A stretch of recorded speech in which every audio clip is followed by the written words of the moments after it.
Hello, it is Foundation Friday, Foundation Friday, March 3rd, 2023. Steve Sipress here with another in our multi-part series on the fantastic foundational book, The Magic of Thinking Big by Dr. David J. Schwartz. We are coming up towards the end of this fantastic book. We are starting off today in chapter 11, How to Turn Defeat into Victory. And Dr. Schwartz starts by talking about anyone on Skid Row, homeless people other than the drug addicted, some are young, some are old, some have graduated college, some have no formal education, some are married, others are not, but they do have something in common. Every one of them is defeated, whipped, beaten. Each one has encountered situations that conquered him or her. Each is eager, even anxious to tell you about the situation that wrecked them, about his or her own private Waterloo. These situations cover the waterfront of human experience, from my wife ran out on me, to I lost everything and I had no place else to go, to I did a couple of things that made me a social outcast, so I came down here, and on and on and on. When we move up from Skid Row into the dominion of Mr. and Mrs. Average American, we see obvious differences in living habits, but again, we discover that Mr. Mediocre gives essentially the same reasons to explain his mediocrity as Mr. Skid Row gave to explain his complete collapse.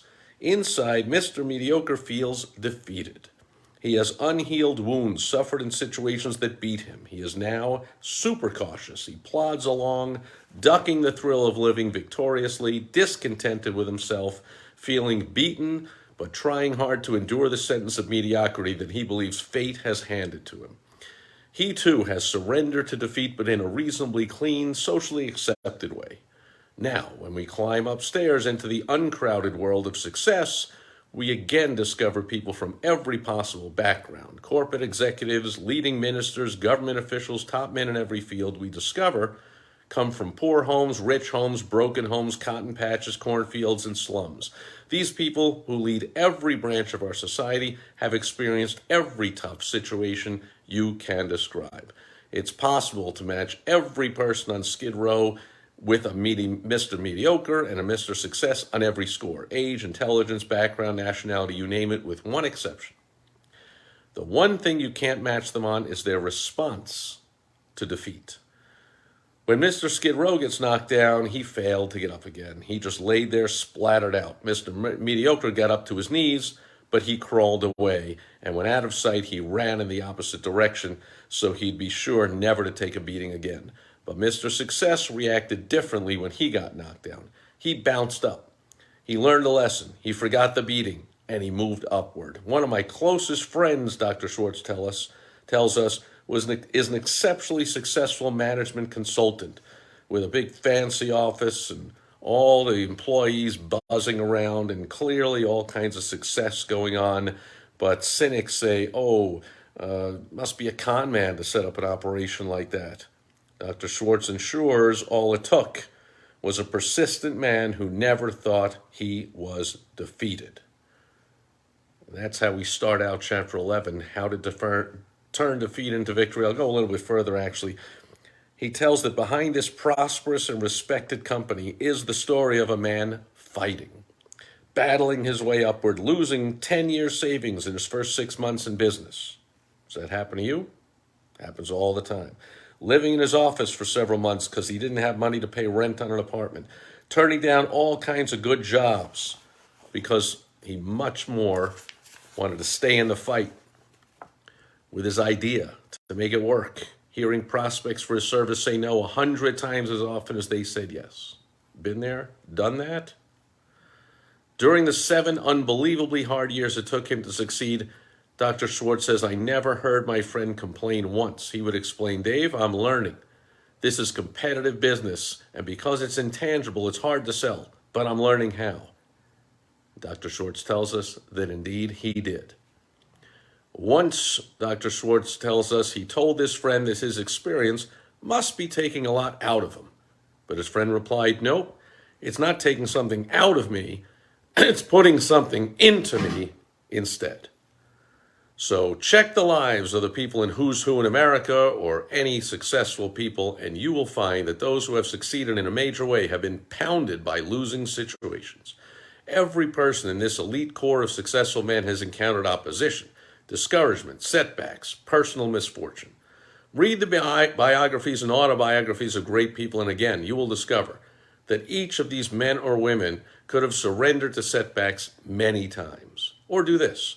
Learn the background of the successful business owners around you, the leaders of the companies, the mayors of your city, or select any person you consider a real success. When you probe, you will discover that that individual has overcome big, real obstacles. It is not possible to win high-level success without meeting opposition, hardship, and setback.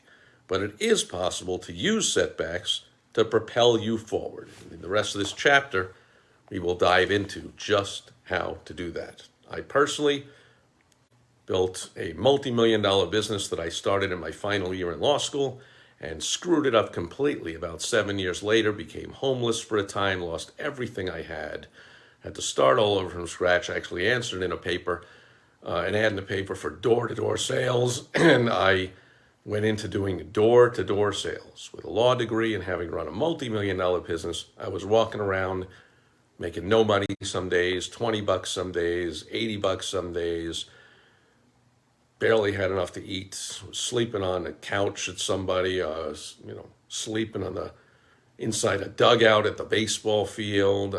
Went to sleep one night in a hospital waiting room, got kicked out about 3 in the morning. They're like, hey, you're obviously not waiting for somebody. You can't sleep here. Goodbye. But I stuck with that for 9 years, made it into management, became a troubleshooter and traveled around and trained hundreds and hundreds of sales reps, hired, managed, trained, motivated, promoted into management themselves, helped run offices all over the country. Then I left that, went on and on and on, built it, lost it, built it, lost it, ups, downs. But just like the man that Dr. Schwartz describes in this chapter of The Magic of Thinking Big, I continue to fight. No matter what comes at me, I'm going to keep fighting. Like Scott Alexander talks in Rhinoceros Success, which is why those rhinos are charging behind me. Rhinos have thick skin, and they live in the jungle where we're getting attacked and hunted. And the torpedoes that Scott talks about can hit us all the time. They don't hurt us. They make us mad. They make us tougher. They make us run after our goals and charge after them even harder. That's what this chapter is all about in The Magic of Thinking Big, how to turn defeat into victory. I've been there. I've done that. Possibly you have too. I'm going to help you out. If you're currently thinking that you're experiencing defeat, I'm going to help you turn that into victory.